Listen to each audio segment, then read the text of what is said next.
The video is Lila Nishmas for Shmuel Bochum Chaim Tzidoiv. So we wanted to get back to Hilchas Shabbos, and also, of course, Purim's coming up and Pesach. But at least now in these weeks of Shmois Ve'Raboy B'Shalach really are the preparations for Pesach. So it's good to start now. And the most important part of Pesach, besides the halachas, is really the hashkafa, the concepts. And here we are speaking already for 3 days about sweetness, and we probably need to speak so much more. Someone early in the morning yesterday texted me, and something that to me it's still shocking that there's a perception out there of God being a mean God that wants to make our life miserable with mitzvahs, and His purpose is to give us suffering, etc. When of course the true perception of the Rabbeinu Shem, the concept of Judaism, is the infinite God that doesn't need anything from us, is not out to get us, wants to give us blessing and wants to give us sweetness, but it takes but there's work and there's schar and there's reward, and it's challenging, but it's all because He wants to give us the best possible pleasure in the world, and that requires the ability to be able to see that even the merirus that we've been speaking about is really sweetness. So we're going to continue with that. I want to share with you actually a story that I saw. They put out recently the Tasha Rebbe, Zichrono Livracha, memoirs, and really the history of the Tasha Rebbe. And he was one person that was a pillar of faith, stood and taught Tash and the world what it means to really believe in the Rabbeinu Shalom and to feel the Rabbeinu Shalom right in front of you.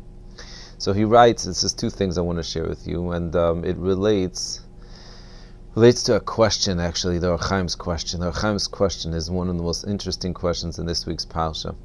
So here's the Bam Kash. I won't tell you the teretz, but we'll speak about this topic. So he says the following. Look at the beginning of the Aliyah. The Torah says that Hashem is going to Hoitzeisi ve'itzalti ve'goalti ve'lakachti, the four famous languages of redemption. He's going to take us out, right? He's going to save us. He's going to...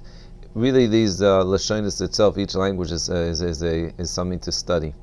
But bottom line is, Hashem also gives us the fifth language, Ve'evesi eschem el-aretz, I'm going to bring you to the land. Not Ve'evesi, the proper grammar is Ve'evesi eschem el-aretz, I will bring you to the land of Israel.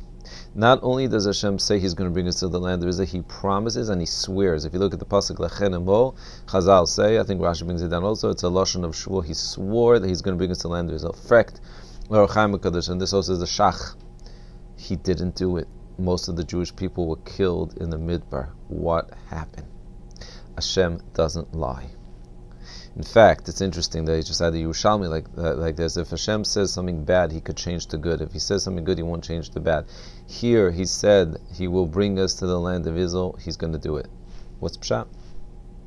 But I want to tell you what the Tasha Rebbe, so you should think about this, but I want to tell you what the Tasha Rebbe in 1991, in a Tish in Tash, Tasha Rebbe said, "Oi, how amazing it is not to have phones." It's 1991. Go back, those that are alive then and old enough to remember.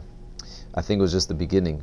And he said, "What a blessing it is to have one phone in the town for an emergency, because there's going to come a time where every single person is going to have a phone and they won't be able to detach from the phone, and they'll lose. We will lose this imminent, this close connection we have to Hashem, and this reliance that we have on the phone." And again, I'm speaking into a phone, and we know there's an amazing blessings in the phone and the iPhone, the fact that I could speak to so many people and learn with so many people.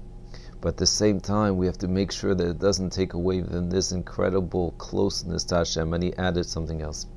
I forgot which year it was, but when he lost his son, and obviously this was an unimaginable tragedy. He lost his son. His son died. And it was right before Shabbos. He went over to his daughter-in-law and gave them chizuk, and he went over to his grandchildren and gave them chizuk. And then he came into the Friday night davening, starting with Mincha, of course, and going into Friday night davening. And his davening was one of those powerful davenings, especially when he got to the pasuk that we need to review so many times.